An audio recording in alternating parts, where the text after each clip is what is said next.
Trick or treat, asshole.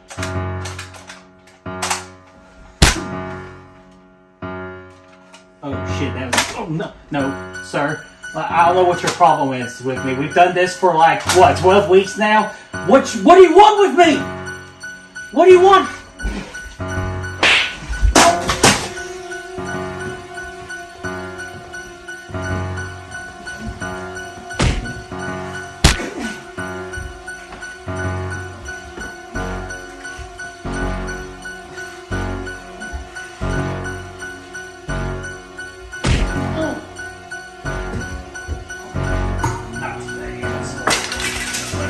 Michael!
What's going on, guys and gals, and welcome to Good Real Hunting. We're in for the good real so you don't have to. It's your boy Brad, the Brett man's right over there, and today is it, man. It's the final week of HalloScream Review Series, man. We finally made it all the way to the release of Halloween Ends. What everything, this whole road that's led up to this point is finally here. Halloween franchise is done, at least for the time being. HalloScream Review Series, man, if you haven't seen it, we've been over the last several weeks going all the way back to like freaking July, it feels like. I think it actually was July. We've been reviewing a Halloween movie each and every Monday leading up to the release of Halloween Ends. So be sure to go back and check out all of those reviews. And these other channels as well are doing the same thing with us. So check them out in our description down below. Check out their reviews as well. They'll be dropping their Halloween Ends review if they haven't already. Obviously, too, Chris Snyder's dropping those Letterboxd reviews as well, the written ones. So check those out as well. And man, oh man, we did the quick spoiler-free thoughts last night on the movie. Just kind of brief thoughts, but now it's time to really dive deep, do our full spoiler review. We're going to break down every aspect of Halloween Ends. We're going to talk about what we like and didn't, and it's going to be a lot of fun, man.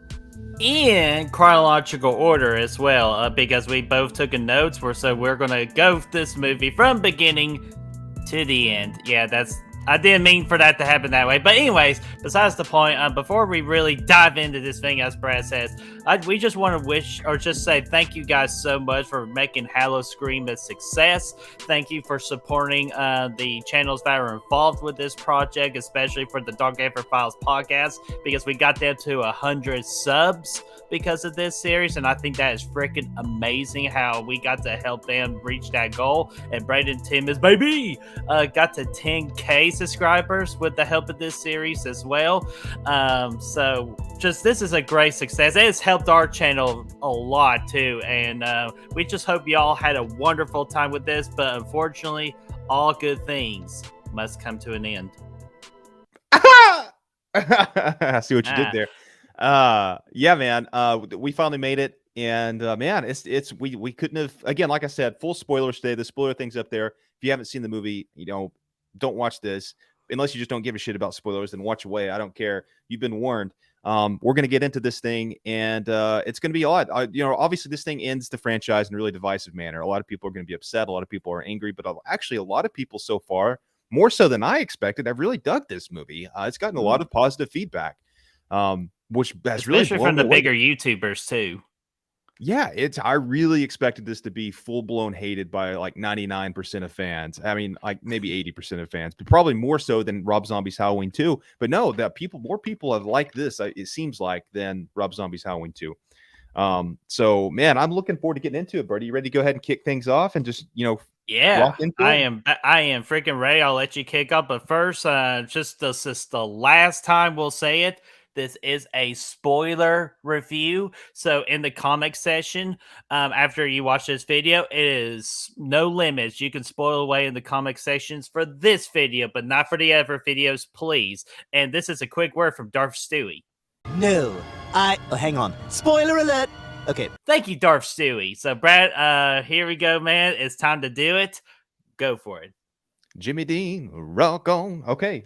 So we jump right into Halloween ends right at the beginning of the movie, man. We can already tell from the get-go, opening Universal logo, that this is going to be a different take, because the last two movies we get this crazy like John Carpenter score when the Universal logo pops up. This one, no. We get some weird so we get some radio traffic going on, some music, some real music going on with some radio vibes.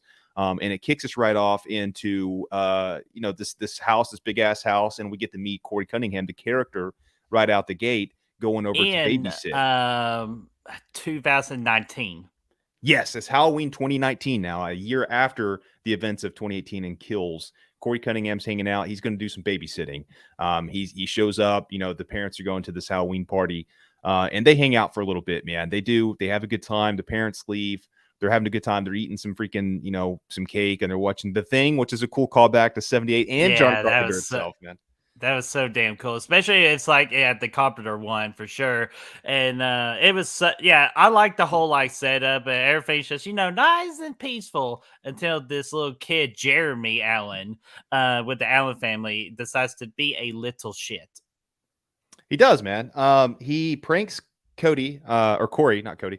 He pranks his ass. He's like, he acts like he's been abducted and taken up to because his mom tells him before this that he's been having nightmares, like he can't sleep because of this Michael Myers stuff that's been going on anyway. So he's already kind of like freaking out about Michael, and then now he's making him think that maybe Michael took him upstairs and locked him in the attic. So Corey falls him up there. He gets a knife that was moved from the the cake holder there. He goes up there. Corey gets locked into the damn attic by this kid, dude. This kid's like, you get up in there, dude. The boogeyman's going to get you. And I like that. He's like, yeah, it's kind of like Lonnie. He's like, he's going to get you. He's going to get you while the door's locked. Corey is freaking out. He's absolutely freaking out. Now, this, mind you, this is like 6 floors up. This house is massive. This big ass fucking spiral staircase going all the way up. Yeah, but wouldn't you be freaked out too if you get stuck in the freaking cabinet like the Geico commercial with all those freaking dolls, man? Like, I would freak out too being stuck in an attic. 100%, dude. He's completely right to be freaking out here, man. So he's upset.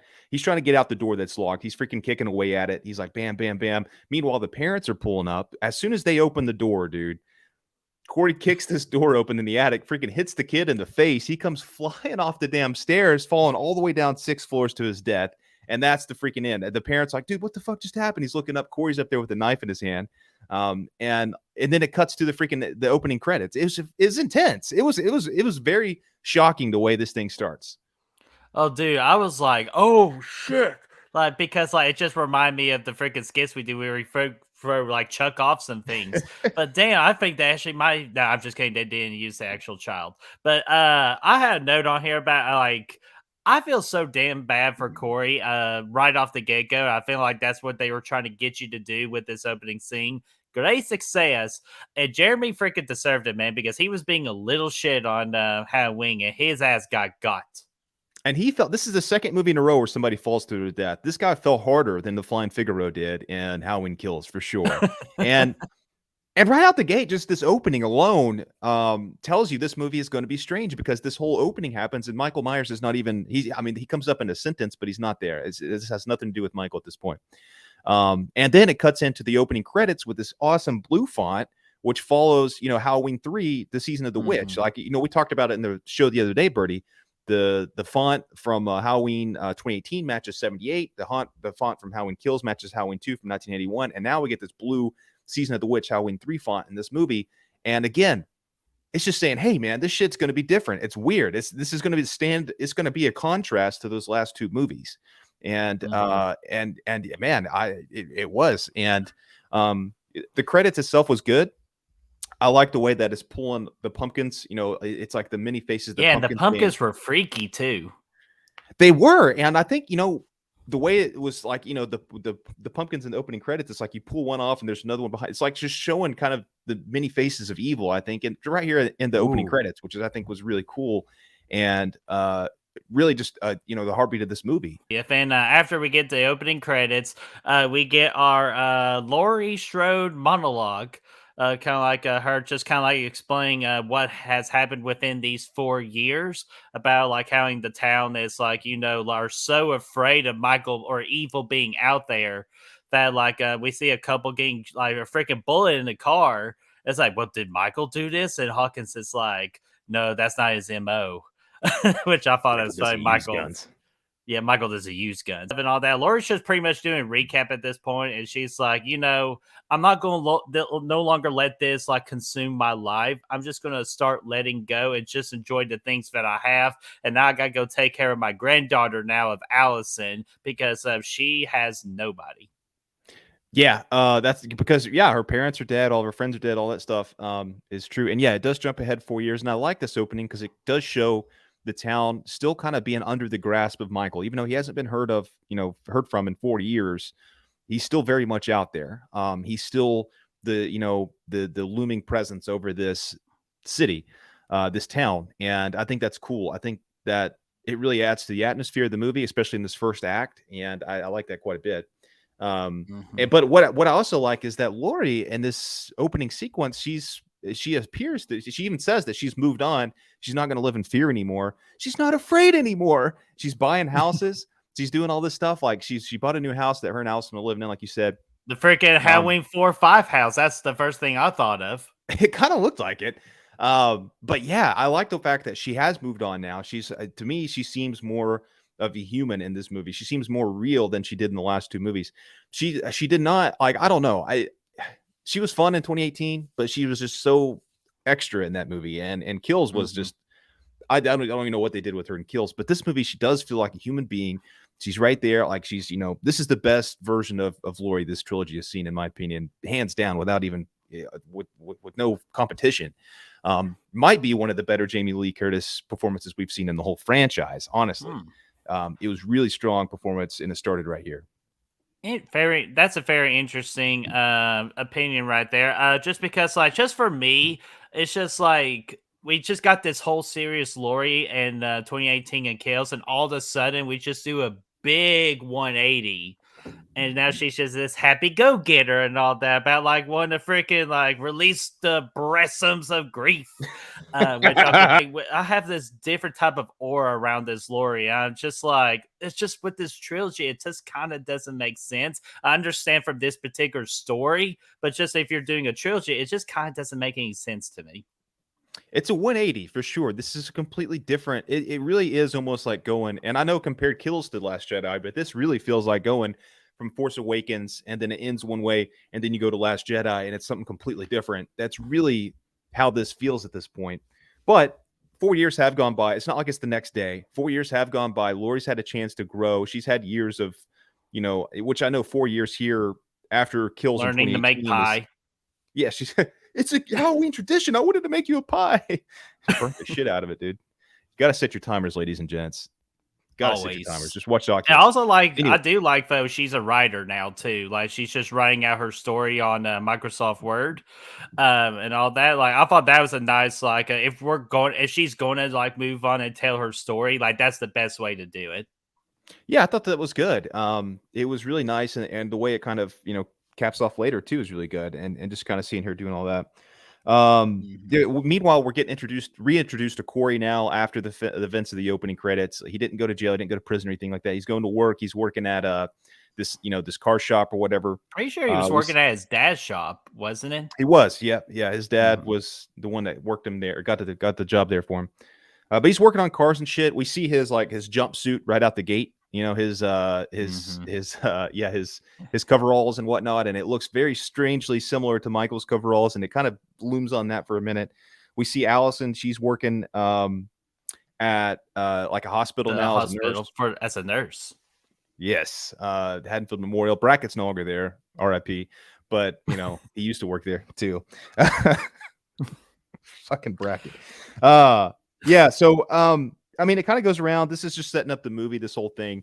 Corey goes to this gas station. A bunch of asshole kids are there. They want him to buy some beer. He's like, nah, dude, I don't do that. He gets kind of attacked by all the kids at the gas station because he doesn't want to buy them beer. They all recognize him as the kid, that killed the other kid.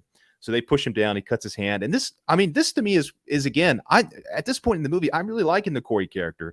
They're making him a really likable dude that got, a fucked up accident happened in the beginning of the movie. And now we're seeing where that is leading his life at this point. And I'm all about the Corey Cunningham character at this point.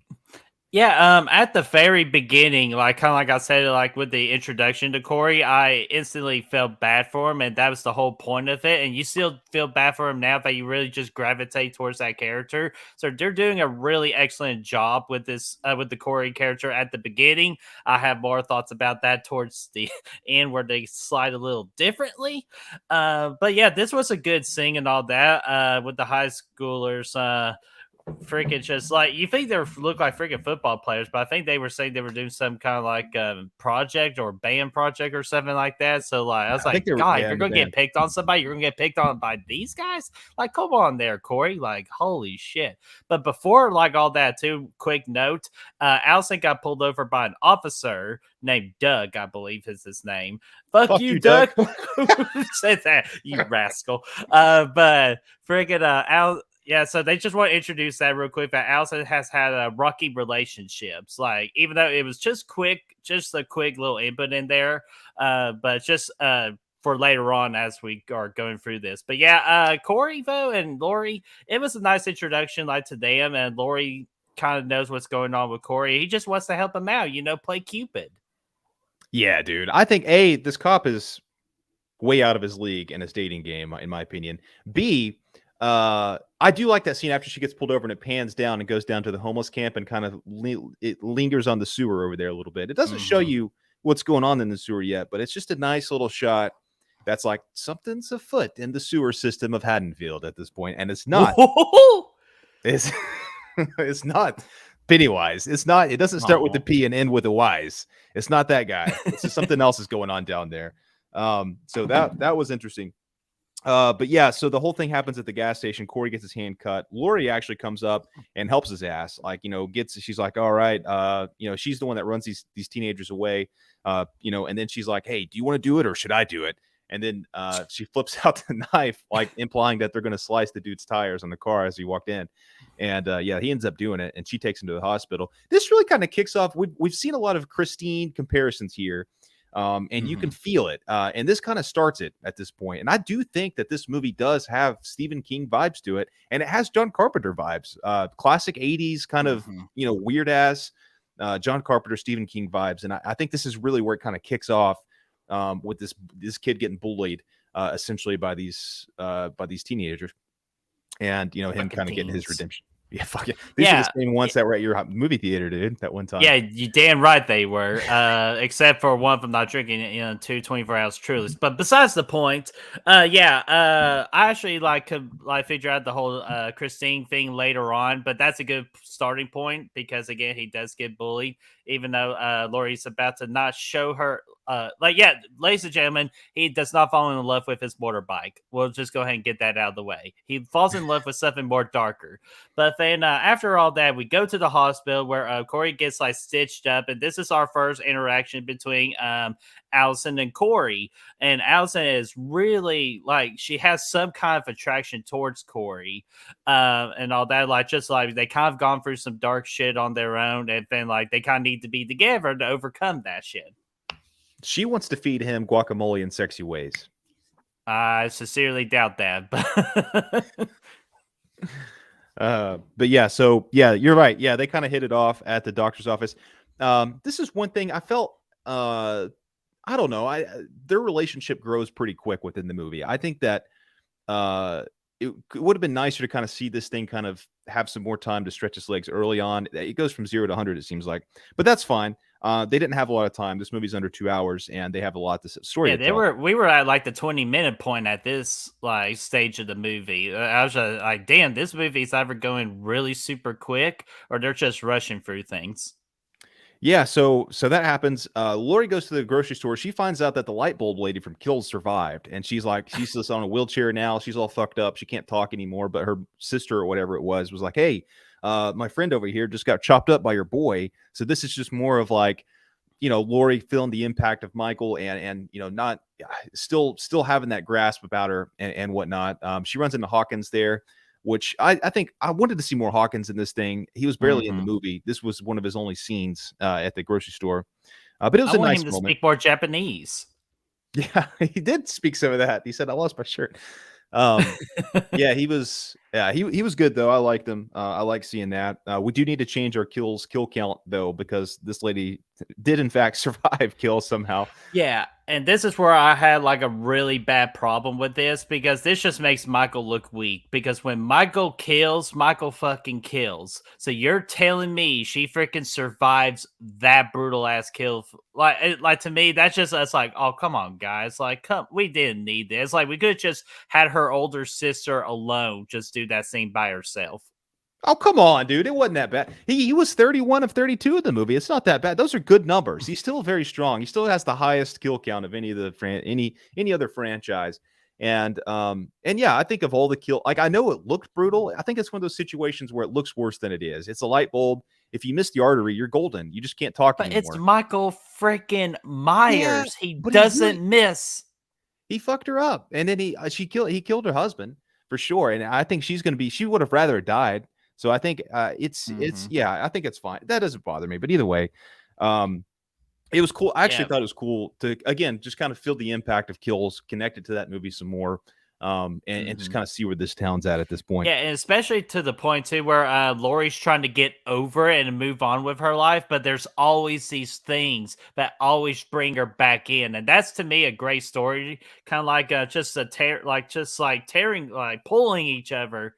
Kind of like of Lori, like, hey, I'm trying to live this happy life, and then the evil's like, no, come back over here. We ain't done with you yet. No, I want to go over here, over there. So it's really nice to see that just the toll it takes on Lori and her psyche. It's really comparable to Padme in Revenge of the Sith. Like she's getting torn apart by Anakin. Now we're getting torn apart by the events of Michael Myers. So yeah, Corey and Allison go to this Halloween party together. Allison gets him a costume, like the Scarecrow costume and stuff. Cool party scene. We had a freaking kick-ass cameo by Nick Castle here himself.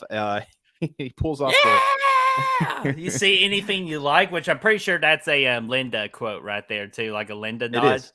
Yep, Yeah, so 100%. I thought that was absolutely hilarious. And then just real quickly, because there was a scene earlier about, Lindsay, Allison, and Lori all were in the house, having a good time. And Lindsay's a freaking like what we like a freaking like card reader now. Like she's going to predict like the future and stuff because like they did actually, which I did like that scene a little bit because it does establish that's like, oh, I got the dev card. What's that? That's bad, right? So no, actually, that's a good thing because that means like with the end of something brings on new beginnings. Which I was like, I like this, especially with the movie called Halloween Ends, and we're gonna set something up for the future, right?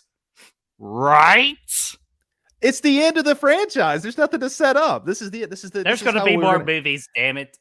Not from this timeline. This timeline's done. This is like Well, we no could time to have, die. but we'll get to more of that later. But yeah, but now you're telling me now Lindsay's not only a card reader, but now she's a freaking bartender. Like, what is her actual job? Well, I don't think card reading is a job. I think it's just a hobby. This is the job is the bar. Anyway, the bar she is a bartender now. But we're not here to talk about that. We're here to talk about this. Okay, Corey and Allison go to this party. Nick Castle's there. They're having a good time. Corey runs into the mom of the kid he killed early in the movie. And then so he gets all pissed off. She's there. She's pissed off at him. She's still mad that, whatever, he's still out there having a good time. And she's like, she can't never sleep and all this stuff. So he leaves the party. And then those other kids from earlier show up and they start messing with them again. They kind of fight with them on the side of the road. Yeah, there's that hand thing that happened. Yeah, it's like, what's Allison doing with her fucking hands like this? It looks like she was reaching out to try to She's embrace him. And oh, I guess so, but she just kind of remind me of Ricky Bobby. It's like, what am I supposed to do with my hands? And then David Goyer is like, just go with it. Okay, Corey. But yeah, but back onto the little shits. So they showed up. They all fought on the side of the road. And this again, coming back to Stephen King style, this reminds me of Pennywise 2, It Chapter 2, when they're beating up the kid at the beginning of the movie on the bridge, and they chuck him off the bridge. Pennywise scoops his ass up, but this time Corey gets chucked off the bridge, and they leave him there to pretty much die. I mean, he's all broken up there, bitch. He's no longer working. But he gets scooped into the sewer, but not Pennywise this time, but Michael. He just gets drugged right in there. And I thought that was a nice creepy scene where you just kind of see him getting drugged, and then the camera pulls over to see the sewer over there, and the homeless guy is like, oh, whatever. He's over there kind of looking around. And then so we kind of cut into the sewer, and Corey's in there hanging out, and he gets freaking attacked by Michael there briefly. Michael's got his full getup on. He's got his mask. He's got, all the whole stuff. And he starts to choke him out. And then they have this really weird moment, this connection. They look at each other eye to eye, and it's like this freaking, they vibe with one another. And Michael like sees like all this shit that he's been through. And it's like something weird just, and then he lets go. Michael lets go of him. And then Corey just runs off. He bounces, and then, well, actually, on the way out of the sewer, he kills the homeless guy because he pops up and tries. I want to be Michael Myers. I wonder if that's a Halloween Resurrection line, like, because like you're not supposed to be Michael Myers. I'm Michael Myers. But then Corey's like, no, Mr. Busta Rhymes wannabe. I think he just stabbed his ass just to get that early taste of killing, to see what it tastes like. But just back with the Michael thing, like, so he's supposed to be a man, like supposed to be like the supernatural being now, just because now he's able to read people's souls through their eyes. Like, come on, man. Or like transfer part of his evil into Corey, or just to bring out Corey's evilness. Like, what the hell? Well, I think it's like, it's up for interpretation what actually happened there with those two. But it was like, I don't know, Michael just saw something familiar in this kid or something, or vice versa. And they just had this moment, and he let him go. And Michael's kind of all beat up at this point. Like he's feeling the effects from kills. Like he doesn't look like his strong, normal self. He's like, his hand looks like it's been infected for 4 years from where he got shot. He's got, how many times he's been shot? I don't know. Stabbed up, pitchfork, face stabbed, all this stuff. Set on fire. He's not feeling good. Set on fire. He's had a rough time, and now he's just kind of coasting out the rest of his days. What I really dug his sewer setup, though. I thought it was really atmospheric down there. Really cool, really creepy, nice and dark with blue lighting. It was really cool. I like that a lot. Yeah, that was great. And then this is the part I was talking about earlier. This is where I started noticing Christine vibes, because throughout the whole movie we had the whole like him in his glasses and all that, like more colorful eyes. If it was, he had that interaction with the kids, and Michael, he no longer has the glasses, kind of like the kid from Christine that got picked on. But also the big thing I noticed is now he's starting to show his blackest eyes, the devil's eyes. Yeah, he completely transforms as a person. And it starts, you see Lori's up in her little office up there, and she looks out, and she's like friends with Corey at this point. Like she really put him and Allison together. She set that up because he wanted them to be together. She's up in her office. She looks down and sees Corey behind the bush just looking up at the house. And it's really kind of a great nod. It was just like when she saw Michael down in the laundry section of the yard getting all dried out. She goes downstairs to greet him, but he's no longer there. And she's looking behind the bush. She's like, oh, what's going on?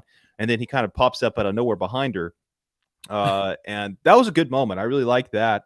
And then Allison comes out, and she's like, hey, let's go hang out. But yeah. Then they go to the Allen house, which is now completely abandoned. Which real quickly, I did not like how they handled the Myers house. Oh, they destroyed it. Yeah, but they completely destroyed. Like, I understand it, but I figure if this is the end, they kind of like use it in a more different way. First, it's just like, oh, by the way, it just got teared down. No, you're not going to see it ever again. Like, they could have at least showed the people riot and like burn it down, or see it get teared down, because to me that would have been more impactful. It would have been cool, but you think this is just 4 years later?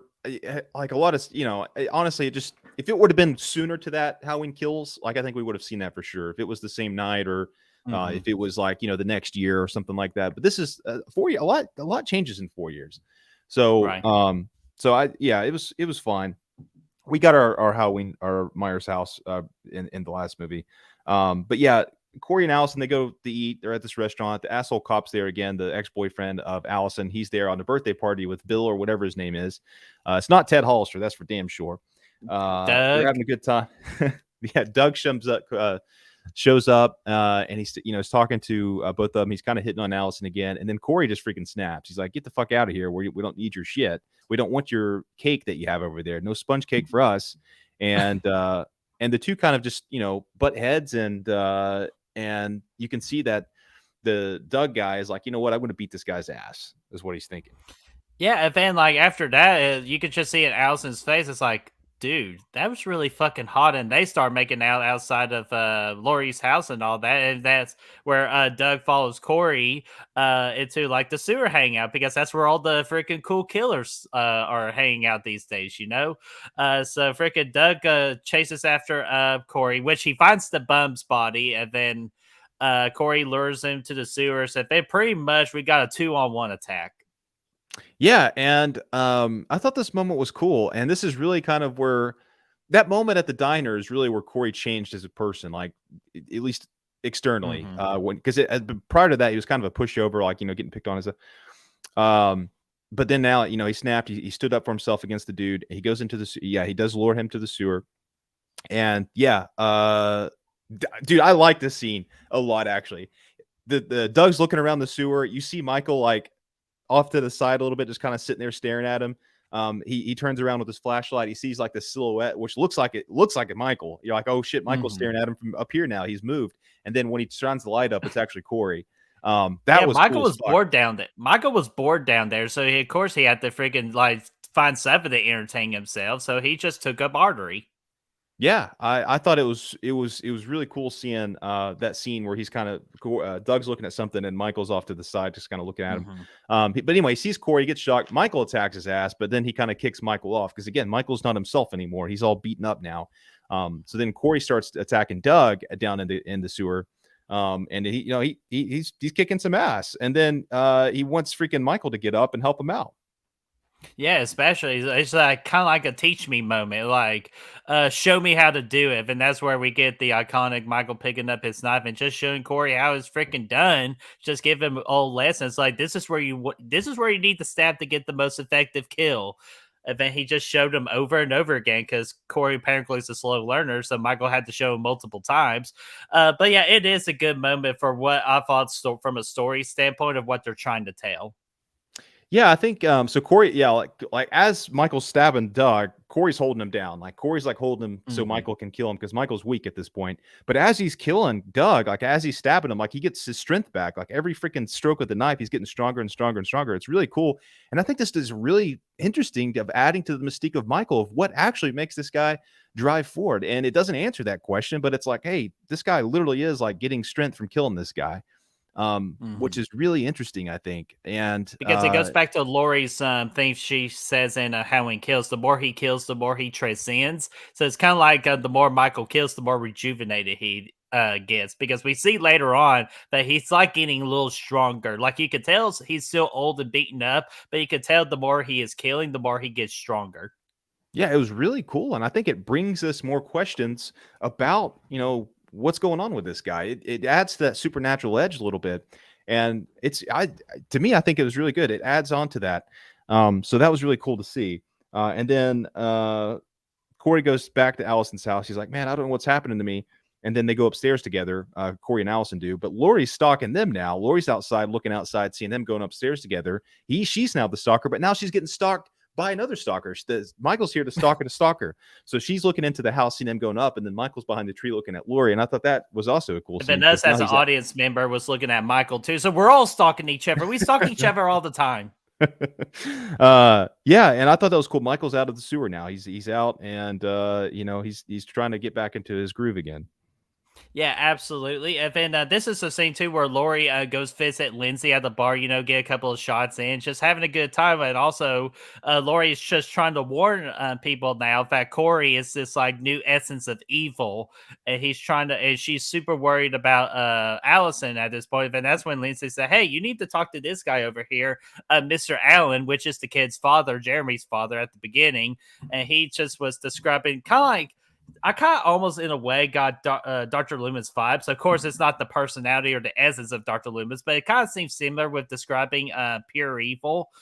Because as I met this kid, like I've known this kid that mowed my damn yard. He wouldn't hurt a fly. And then all of a sudden I feel like I can let go and I want to talk to Corey.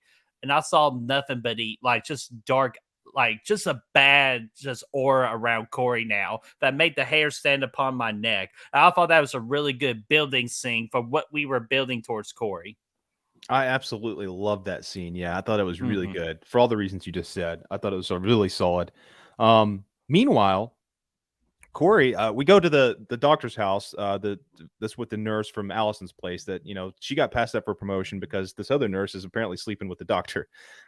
So they go to the house together. They're having a good time. They got some champagne and stuff. She's gonna go take a shower and stuff, get all freshened up. She hears the doctor getting all freaking. He's freaking out outside by the pool. She goes out there, dude, and this fucking. This is where shit just got crazy.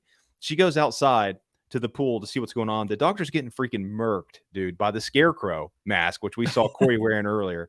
And he's just going to town on him. He's got the plastic bag around his face and he's just freaking chopping. And I like the way that scene starts because she walks outside and you see it in the background, but it's all dark. You don't know what's going on. You just see somebody's getting stabbed. You can't tell who's getting stabbed. You don't know who's doing the stabbing.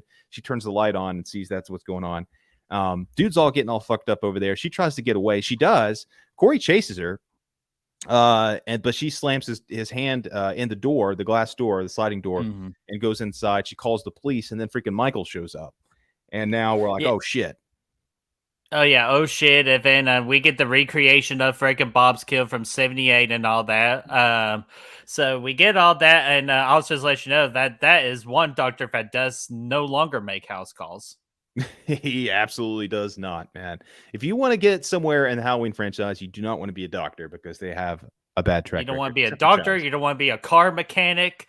You don't want to be a nurse at a hospital. Pretty much, if you're staying at Haddonfield at this point, I don't know what to tell you. You just need to get the fuck out of there. Yeah, get out of Haddonfield, man. But that was that was a cool moment of really amping things up. Some of the the score really kicks in at that moment of the movie. The John Carpenter, it was really good, and I thought this was one of the stronger pieces of music. And again, just brings you kind of back. The music kind of helps you bring those weird vibes out. And yeah, it was cool to see. I really like that. I don't know. There was something about it that I was very strange, but also very satisfying for me seeing these two together, freaking tearing shit up.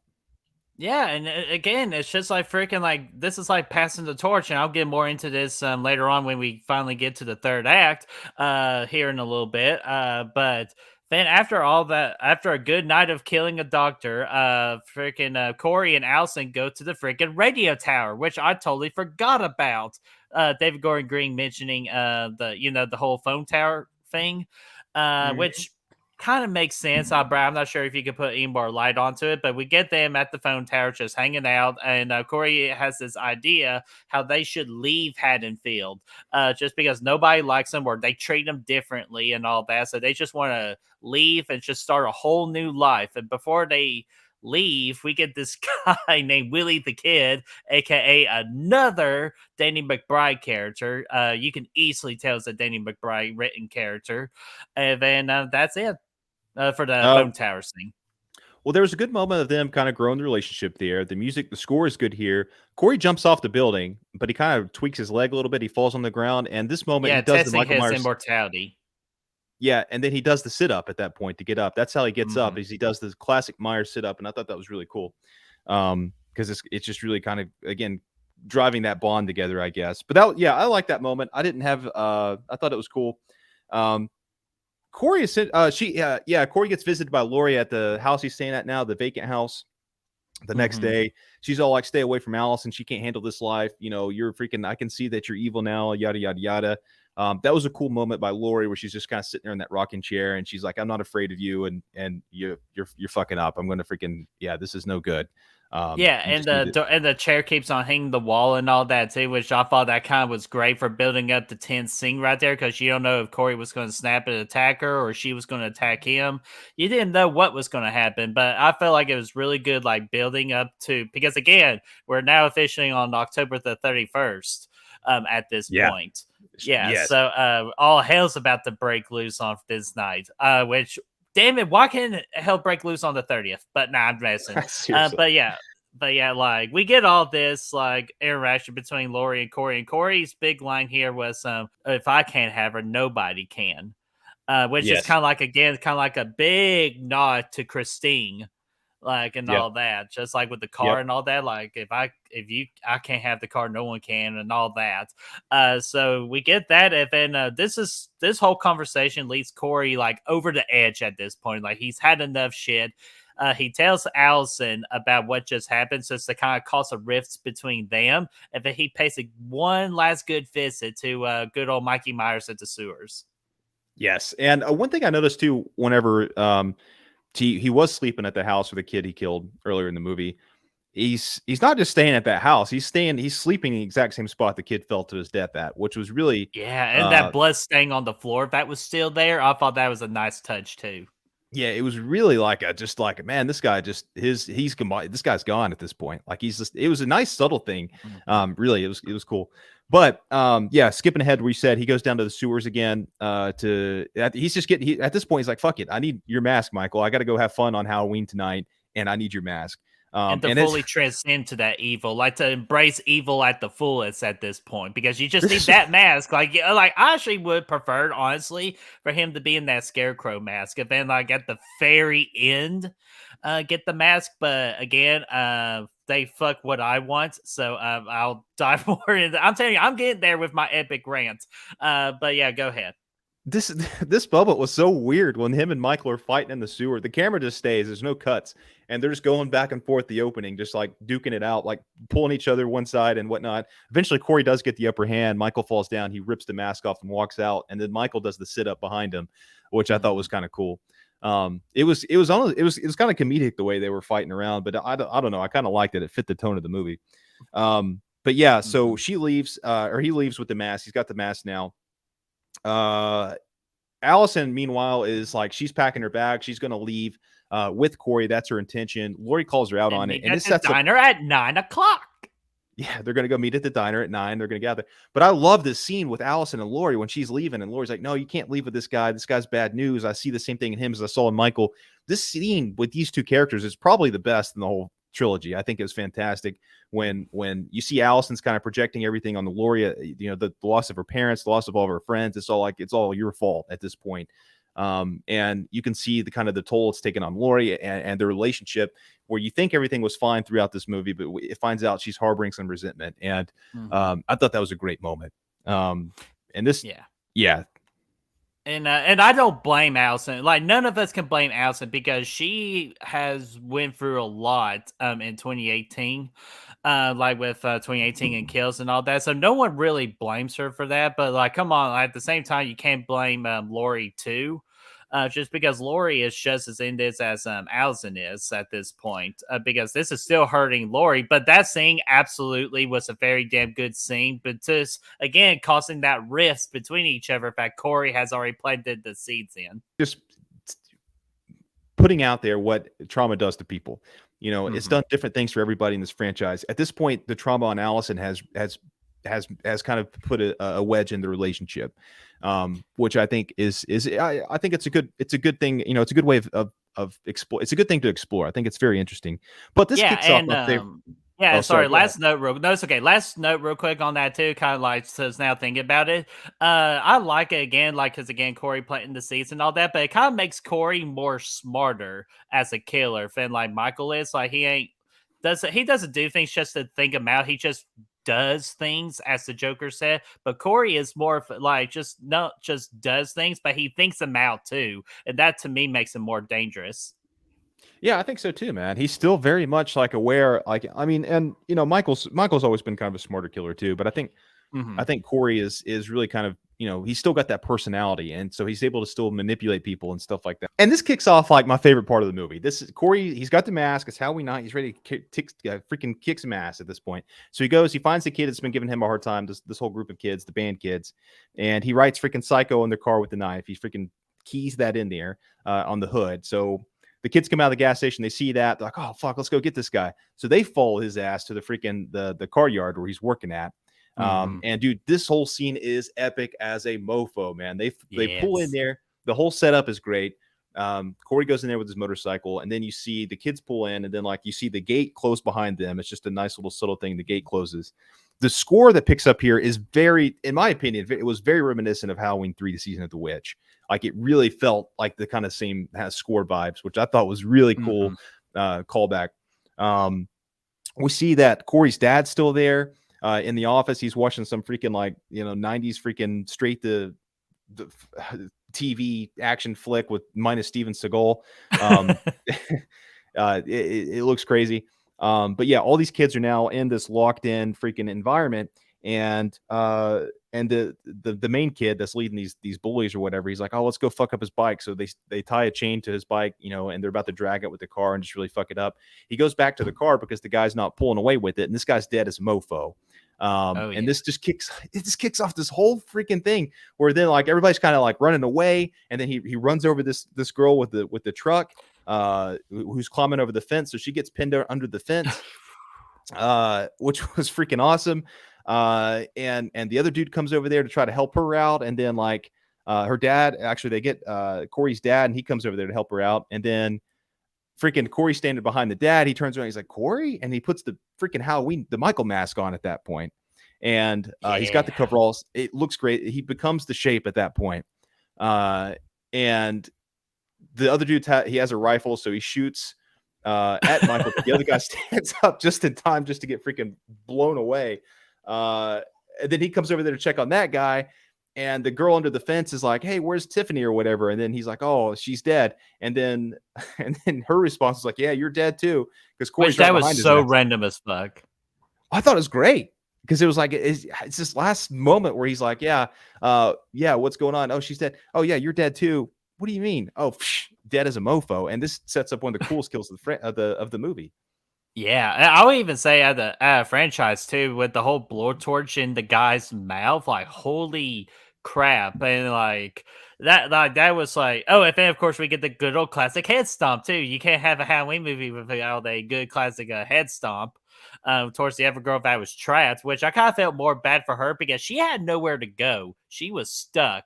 And all that, I agree with you. All this was some of the coolest kills in the entire movie. We're about to get into one of my favorites here next. But the last note I wanted to make of this, right before the kids started running, we had this shot of him turning on the car. That is big time Christine right there.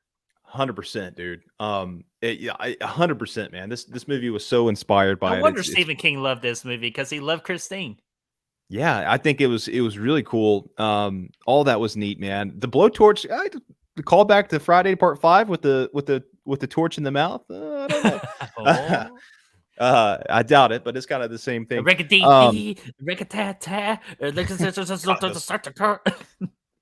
Those fucking assholes. Corey goes to his house now. He kills his mom. He's fully decked out in the Shape outfit now, though, so it's really cool. He shows up, and it's actually some really good shots of the Shape at this point. And yeah, it's a good kill. But then he goes to the radio, which I think is probably you take over the radio portion of the broadcast. Oh, here. Please let me take over the radio portion because we got this freaking Danny McBride character, just answering calls. And then a caller's like, "You shouldn't be like making fun of the people of the whole like massacre and all that." It's like, enough of that. We're gonna play some sweet music and set the mood. And then he plays his freaking song and all that. And then the Shape 2.0 freaking walks in, and who does he meet at the receptionist? None other than one of the queens herself, of Darcy, the male girl from Joe Bob's Last Drive-In. Freaking awesome. Diana Prince is her name. I thought that was awesome. I kind of freaked out, did the Leah point, like, oh, and I did that too. And another quick thing with the whole like radio tower too, they did mention the word creeping it real. So shout out real quick to Destiny, Chad, and Chris on their former show. I thought that was hilarious. And then after that, the Shape 2.0 freaking not only kills the receptionist, but he fucking brutalizes Willie the Kid. Just bam, bam, breaking up his damn jaw like in 2018. And it's like, oh, this is 2018, so I gotta do something a little different. Scissor time, and he freaking scissors the guy's tongue off, and then just slams him down. Then that tongue is on the final, and it just skips the beat every damn time. Holy shit!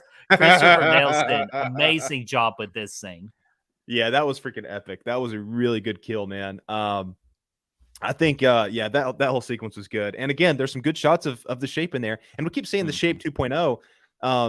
I think it's a good time to bring up that this to me, this whole idea adds more nuance to the Shape. The way that Michael was presented in 78 as the Shape. And now we're seeing somebody else kind of do the same thing. And it just kind of lets you know that the Shape can be anybody. Evil, right. It's the shape of evil. That's the whole point. Yeah, and I really like that. We see like Laurie's got a line. I know it's kind of skipping ahead a little bit. It's just kind of to hammer this point.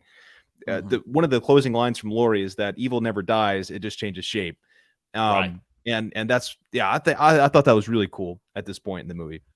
Oh But yeah, yeah, dude, that was so cool. But then we finally get to the big time third act of this movie, the showdown at the house. yes. So we go to the house, man. At this point, we see Lori there for her by herself there for a minute, which is a nice moment when she's like, she's typing some things. She pulls a gun out of a safe and she calls in a suicide. It looks like she's about to freaking kill herself. Which honestly, at this point, like you could see where she would, you could see why she Do would it. be, at this point in her life, because now the one thing she likes that's helped her move on, Allison, she doesn't like her anymore at this moment in the structure of the story. So that was cool. She does this whole thing. Oh yeah, I'm calling in a suicide. She has the gun. She's pointing at her head, which is not a good move. You don't want to point a loaded gun at your head if you're not like, come on now. That's not a good plan on her part. Not being very smart with this, but she does lure freaking Corey up to her room. She pulls the trigger, but it's a pumpkin she shoots, not herself. He comes in, Which I thought that was pretty cool. It was. I was like, damn, dude, what the fuck just happened? And he comes. It's the shot from the trailer where he walks in the the room and opens the door, and Laurie's standing there behind the door. And she's like, "Oh, you didn't really think I'd kill myself, did you?" Shoots his ass, and he falls down the freaking stairs, man, off the freaking banister. Yeah, falls off of there. And then Laurie is doing this whole speech. It's like, hey, you're here to kill me, right? Go ahead, do your worst, and I'll fight back and all that. And that's when Corey hears the car slam, knowing that was Allison. And this is the whole point of his plan now. Apparently, this is his plan, where Corey's like, if you can't have her, he stabs Right in it, himself in the own damn neck. And this is where my rant begins. The whole damn movie, we have done an excellent job building up this Corey character and making him the next shape. And I felt like, and this was my prediction with the future of the Halloween franchise, was Corey was going to be the new shape and he was going to stalk Allison. Because again, if nobody can have her, if he can't have her, nobody can have her. It makes perfect sense, right? But no, we develop all this, and not only does Corey almost dead at this point, but he does it to himself and nobody else. Like, are you fucking kidding me? Like, what the hell? Yeah, it's Halloween Ends though. This movie needed a definitive ending. Well, this is supposed to be the definitive ending of Laurie and Michael. But not for these characters. I think it's the ending of the Halloween franchise. They wanted to come in. They wanted to close this story out. And I really respect them for doing that. There was another version of the story, apparently, where Corey did survive. But I think that just leaves up the door open. They didn't want to do that at this point. I think this movie has the balls at this point, and we'll talk more about that later. We'll get into that. To close this story out for good, there's no question. Nothing's going to happen. There's no more Michael. There's no more story. There's no more Allison. Nothing else is going to happen. And this is how you start that off. I think if you keep Corey alive, it really just, you might as well take Ends off the title. Like they're going to make more movies. So I'm glad they did it. I think it's the thing that made sense, and I'm glad that this is going to come to an end at this point. But what I found interesting here in this moment is Laurie was, and I think this was done consciously. Laurie was not surprised at all to see Corey wearing the Michael no, she saw it coming. Yeah, she was when she shoots him, knocks him down, he takes the mask off. She has zero surprise. It's like this is 100% what she expected to happen when she saw Michael earlier, and she just knows that evil is now here. It doesn't matter who's wearing the mask, but it's happening. I thought that was an interesting reaction. She didn't seem worried about where he found the mask. She didn't seem worried that Michael was going to be there next. She didn't seem, it was very kind of strange, but it almost was just like, it was kind of consciously done to, I don't know, just to give Laurie her moment, I guess. But yeah, she does shoot him off. He stabs himself in the throat, and all that. Allison comes in, sees Jamie or Laurie now holding the knife because she pulled it out of his neck. And then so she leaves. She's like, fuck this shit. I hate you and all this stuff like that. Corey's plan worked out at the end of the day. And Laurie's just sitting there kind of like, oh man, what did I do now? Kind of getting her same little sit down, leaning on the door frame like she did in 78. And then she notices the back door's open. And then she's like, you know what? Fuck this. She goes and locks the other door. She's like, I know Michael's here now at this point. We're going to freaking trap ourselves in here. Allison's not coming back in. I'm going to lock this shit tight. This is all going to be good to go. And then Michael does in fact show up. He picks the mask off the ground. He kills Corey for good because Corey actually wakes up and grabs Michael and he's like, dude, no, whatever. I don't know what his plan was there, but Michael's like, fuck this dude. Kills his ass. After everything I've done for you. He doesn't say that, but you can tell by the body language. But anyways, let's freaking get into it, man. The final fight. The final fight. Yeah, so this is it. Michael's there, Laurie's there. It's one-on-one with the Great One. They're going to duke it out. And I actually think, now I will say all this at the end kind of feels a bit rushed. It feels like it could have used some more time to be fleshed out. But that aside, the fight was quick, but I thought this was actually a really good fight. I thought this was, as far as the way it was shot and given to us, it was very brutal. It was honestly probably the best visual fight that we've seen between these two. I think it could have been set up better. It could have been a little bit longer, but it was choreographed really well. It was brutal as a mofo. They're duking it out. And Laurie gets the upper hand at one point. Yeah, it gets the upper hand and all that. And like you said, like it was extremely rushed. And this is Howling ends, right? You would think they would end this like for a big, long battle, but it just seemed like everything was, again, just rushed. And I just didn't have time to process all this fight. Yeah, like the fight is good and all fine and dandy. It's just like I expected more for a final confrontation, you know? Yeah, it almost felt like an afterthought at this point. Right. The rest of the movie happened, and then now they're like, all right, let's tack this thing on to really end it. And I do think it does feel that way, which is unfortunate. But I enjoyed the fight. I thought the fight was good. Laurie ends up, like I said, getting the upper hand. She stabs Michael's hand, like you saw in the trailer, stabs his hand onto the table, and that kind of gets him stuck. And then he's still kind of fighting, but then she gets another knife, stabs his other hand on there, freaking hammers that shit down with the frying pan. So he's all sprawled out on this damn this table, and then she dumps the fridge on his ass, and now his leg's stuck too. And she says, you know what, I used to think you were the personification of evil, but you're just a man that's about to bleed out or whatever. She takes this knife very slowly. Actually, she takes his mask off first, whips that off just to make sure. Just gotta double check. Yeah, you don't want an H2O situation here. That's the last thing we want. Pulls the damn mask off and says, fuck this dude. We're done with this, Michael. Takes this knife, really slowly just cuts his throat, and it starts gushing blood, Ronnie style from Bob Zombie. And he's sitting there, but his final breath is coming, and he reaches up and he grabs freaking Laurie by the throat, and he's like freaking squeezing it, man. She's like, do it! And all this stuff. And it has this really cool flashback of all the movies, like 78, 2018 kills, everything. I thought all that was good. Oh, it was epic, man. It was really nice. And you think that she's about to, get all squoze out, like Michael's about to freaking rip her throat out, and this whole thing's going to end with them both dying. But then Allison does find a way to come back. She finds a way back in the house. I guess she's probably got a key. She does live there, in fact. She comes right in there and freaking snaps Michael's arm, dude. And that was brutal, and that was cool for Allison to finally get that redemption from her freaking snapped leg in the last movie. Yeah, that's true too. But again, I just wanted more interaction between Allison and like Michael. I would like kind of like at one point where they're both fighting Michael. Just because like it's just, to me, this is the end. You got to do something humongous, and I just felt like it was just, again, like you said, kind of like an afterthought, because this whole movie was honestly surrounded by Corey and not Michael. And that's why I'm even more pissed off at, like, we did all these things with Corey and we don't have nothing to go in the future with it, which I understand it is the end and they wanted to end this story and all that. But then where do you go here? Because this ain't going to be the last Halloween movie.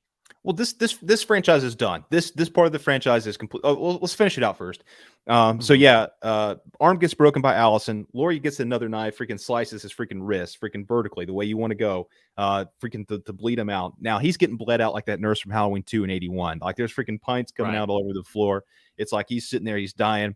And then Hawkins comes in.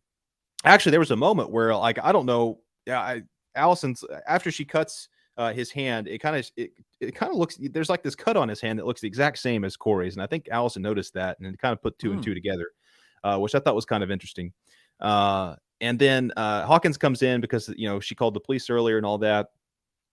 Michael's dead on the table, and then they're like, actually Allison says, Laurie's like, he's dead, and then Allison's like, yeah, but not dead enough. So everybody gets together, dude. They freaking strap this guy down to the freaking top of a car.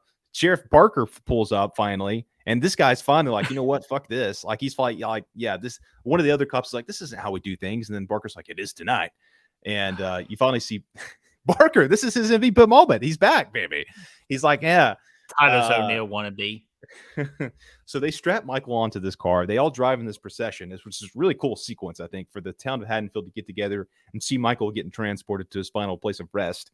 Was really kind of nice. You got all these blue lights from the cop cars and all these spectators watching as they, it's almost like a funeral procession. They get to they go back to the damn car shop where Corey works, and they literally put this dude in the fucking grinder.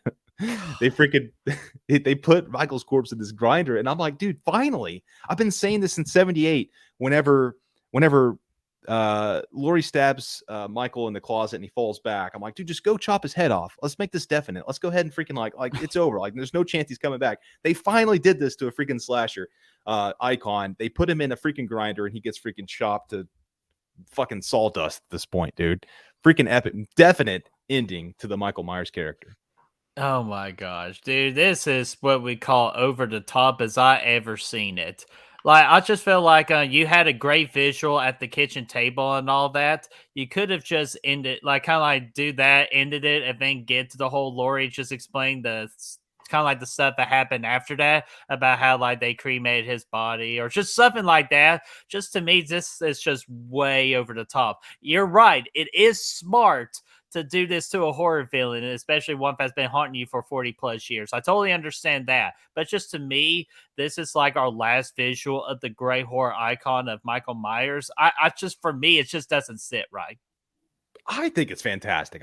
Because again, they do that. We have this nice monologue where Laurie's finding. This is when she does the line about the evil jumping shapes and all this other stuff, which is a nice little epilogue, I should say, of kind of closing everything in. Everything's good. Hawkins is back. They're doing cherry blossoms. Allison moved out. They has this nice moment where the camera goes to different rooms of the house, like it did in 78. But in 78, we heard the breathing of Michael. This time it's just silent. And then we see the mask sitting on the table. Laurie kept it as a souvenir, I guess. And it plays Don't Fear the Reaper, which is fucking perfect to end this franchise on. You don't like it, Brett? I love the song. I stand by my statement. When Don't Fear the Reaper plays, it enhances your movie. And I would say at least gives like a 0.10 like star rating up. However, it's just not here. Like the radio tower should have been the ones I hear. Let's play this song, and Don't Fear the Reaper comes on. I feel like that would have been better. But if you're going to end the franchise with this story and everything, you have to play the original theme to close it out. You have to. No, dude, I think this is a perfect way to close it out. I think this is absolutely perfect. I agree with the standstill shots because it gave resemblance to 78 and all that. I thought all that was perfect. If then like do like one last little final breath and all that, if then it cuts to black, if then the logo pops up, and that's where you need to hit it hard with the da da da da da da da da da. No, dude, Don't Fear the Reaper was a perfect choice, dude, because the reason why it's so good in horror films today is because Halloween 78 presented it in its movie. That's what made it. That's what started it. And it's also symbolic, man. Michael is, in fact, the fucking Reaper. At this point, you don't have to fear the Reaper anymore because he's dead as a mofo. And I think it's perfect. I think it's a perfect way to end it. I think this is a perfect song choice to give us that out. The original theme would have been cool too. It wouldn't have been bad, but I don't know. I don't think it would have stood out as much. We've seen that 10 times now. Don't Fear the Reaper's never ended the credits, and I think that's really a cool way of doing it. But yeah, it's over. It's definite ending. Like I said, man, I see why you're upset about it. I see it would have been cool. Obviously, we want to see more of this story. We want to see it continue. We want to see, Corey go on and do things, but I'm really glad that they actually stuck to their word. They said, this is going to be the final chapter. This actually is going to be the end of the Halloween franchise as we know it. We're never going to see Laurie Strode again, at least not this version of Laurie Strode. We're not going to see Allison again. It's done. It's fun. This is the end of a story. And I think if any good story is going to end, or if any good story is going to be just that, a good story, it's got to end. It can't just keep going. And I think if you come back with this Corey stuff down the road, you're just setting yourself up for failure. I think you're going to have some bad movies there. You could do some good things with it, but I think end it now, end it on top. Go ahead and freaking cap it off and stick to your word. Make it Halloween ends and make sure that it never comes back in this version. We'll see more Halloween movies for sure, but it's not going to be this timeline. Mm-hmm. And you know what? That is fair. So I will give a little bit more respect towards David Gore agreeing on that aspect. But I don't know, man. I would have loved to see, like again, Corey be alive and all that. I would love to see what would originally the story was going to be on the same night with part three, like the original plan. I would have been very interested in seeing that. So there's just a bunch of what ifs for me. But yeah, that is this is the definite end of this particular review for Halloween Ends. I'm glad they didn't hit a cow while they're transporting Michael to the grinder, though. How? Oh my gosh. But yeah, dude, just for the top of your head, because we normally do WTFs and best kill, does like either of those two pop up in your mind? Because I easily got two. Best kill for me is going to be I think it's going to be the blowtorch. I really like the record Okay. dude as well, but I thought the blowtorch just kind of it was like a bigger holy fuck moment for me. So that was good. WTF, I want to say off the top of my head, I still think I'm going to go back to that moment when Michael and Corey are fighting over the mask in the sewer, and they're just going back and forth on the edge of because it was like, what the fuck's going on? But it also was kind of funny, and I enjoyed it. Oh hell yeah! And those are some good ones too. Luckily, we got some different ones. So, best kill for me is definitely going to be the radio tower, with the kill with the whole like smashing Willie the Kid's face and then cutting off his tongue. Off of all that visually, it's just brutal and awesome to look at. My WTF has to be freaking Laurie Strode giving Allison dating advice that she needed to go out there and find a guy so she could rip her bosoms out of grief and all that. Like, dude, I was like, this ain't the Laurie Strode that like Laurie doesn't talk like that. Like, come on, Danny McBride. I know that was you. Dude, I love that. That was one of my favorite Laurie No, moments. it made me smile like and laugh, but it was still like a big like, what the fuck is this? It was like one of the moments of comedy with Laurie that actually worked. I thought that was great for a character, actually. And one of the reasons why I think this is my favorite version of Laurie that we've seen, at least in this trilogy. I would have to think about comparing it to the 78 and the H2O. H2O version. Yeah, but I really enjoyed her in this movie, man. Alrighty, man. So, just to kind of wrap things up here, your overall final thoughts and the movie rating. So yeah, like I said last night, I think this is the best made movie in the trilogy. I think it's the most mature movie in the trilogy. I think it's the best story maybe in the whole franchise, save from maybe the original movie. And I like the Rob Zombie story too, but anything outside of that. And yeah, I really like that about it. It takes away a lot of the unnecessary comedy you see in Halloween 2018 and Kills. Like that stuff's gone. The tone is much more serious, I think, throughout the movie. Which I really appreciated that. It feels more eerie. It feels more weird. It feels more like Stephen King-ish, John Carpenter-ish, for me throughout the movie, which I like that a lot. I think that it's a good ending to the story. I think that some things could have been done better. I think this movie could have benefited from being longer, actually, like another 30 minutes to kind of pad on some of this stuff that's going on, to build up some of these relationships a little bit better, to kind of set up that end fight a little bit better. I think, it cuts itself short in a lot of ways. But overall, I really enjoyed it. I think this was one of the more intriguing entries in the franchise. I couldn't, the whole time I was watching it, I was just so into it. And I really didn't want it to end at any point. I was like, man, I really am enjoying this story right now. I even watched it again already back to back. I haven't done that since, I don't know when the last time I've done that with a movie. Yeah, it was that weird. So yeah, I'm gonna give it a 4, man. I'm gonna give it a 4. Ah, very nice. Yeah, the last time I've done a back-to-back viewing of a movie, like Halloween Ends, I had to do that for sure, because I had a bunch of adults friggin' wanting to do commentary at my theater. So over 3, but that's besides the point. The point is, with this movie, I haven't done a back-to-back watch since It Follows, and I was kind of the same thing with It Follows. I didn't like it at first, but then the immediate second viewing, I understood it a lot better and I liked it a lot more. This could be said with Halloween Ends. Out of the theater, I did not like this movie at all.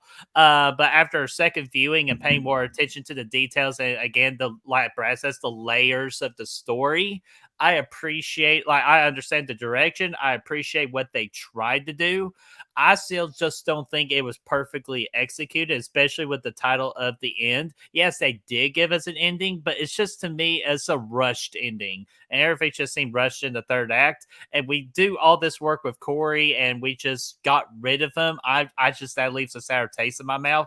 And more of a sour taste in my mouth, too. Hawkins, useless. Allison, useless. Lindsay, useless. Allison? Yeah, well, she was a major part of the story. Half useless. Because she didn't really do anything until really the third act, except just falling for Corey and enhancing his story. That was just about it. But just we had all these characters that survived from kills, and we just didn't get anything with them, and I wanted more of them. So this movie is just frustrating as of right now. Maybe in the future, kind of like with kills, I'll learn to appreciate this even more and increase my score for it. But as of this moment, I'm going to give Halloween Ends a 3 out of 5. Hey, very nice. That's better than I thought. Yeah, so that's a 3.5, though. That is just right at a Dance with Jimbo.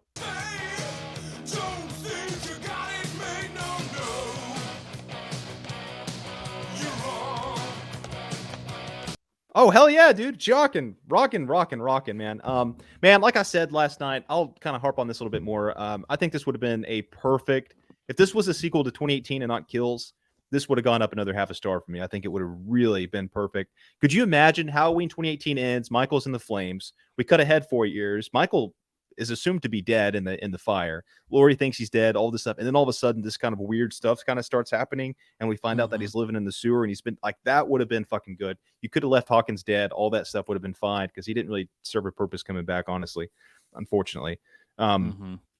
Yeah, that would have been really cool. But yeah, man, that's my thoughts, man. Yeah, that would have been cool. And I've been hearing a lot about that from people. That you could have taken the whole Corey thing and make it the second movie, and then the third movie be all about Michael and Laurie in their final showdown, which I felt like that could have been really good. Yeah, I think that could have worked better. That could have worked better. Yeah, it could have worked better, absolutely, for sure. So, Brad, we finally got to the end, man. Even though there is one more video we got to do left for the HalloScream Review Series, that is our franchise ranking. That will come out on the 24th. And if you're not done with Halloween Ends, we're not done with it either, because if you're watching this video today, as of October the 14th, join us tomorrow for October the 15th at 5 o'clock Eastern Time, because we're going to be doing a Halloween Ends watch party. So if you want to join us for that, freaking join us, man. Hell yeah, man. It's gonna be freaking awesome. It's gonna be freaking awesome. So Brad, any last thoughts before I close this out here, because we've been here for a while? Let's close it out. We've overstayed our welcome with the people, but let's close it out, and we'll see everybody again for the watch party, and we'll have a good time there. Yeah, absolutely. So guys, I gotta ask you, what did you all think about Halloween Ends? Are you on the side of Brad over here and you really love and enjoyed this movie? Or are you kind of on my side where you're just like, I really despise this movie? Let us know in that comment section down below, and let's get that discussion rolling. And if you want to help us find the good reels, you can just go find us on Facebook, Instagram, Letterboxd, Twitter, and TikTok. And of course, Patreon. Those links are for you to find right down below. Abso-freaking-lutely. And be sure to check out our buddies we're doing the HalloScream Review Series with, as they're dropping all of their Halloween Ends content. This is between the timelines of October the 13th through the 23rd, so just stay tuned to their channel to see when their videos are going to be up and ready. And of course, if you will keep continuing supporting us here at Good Real Hunting, be sure to like this video, share, and subscribe, and of course ring that bell, ding ding ding, so you all know what the future videos are up and ready. Stay out of the freaking sewer, guys. Yeah, and don't cook anything in that microwave. It looks really, really toxic. Yeah, and set your timers too when you're making pie.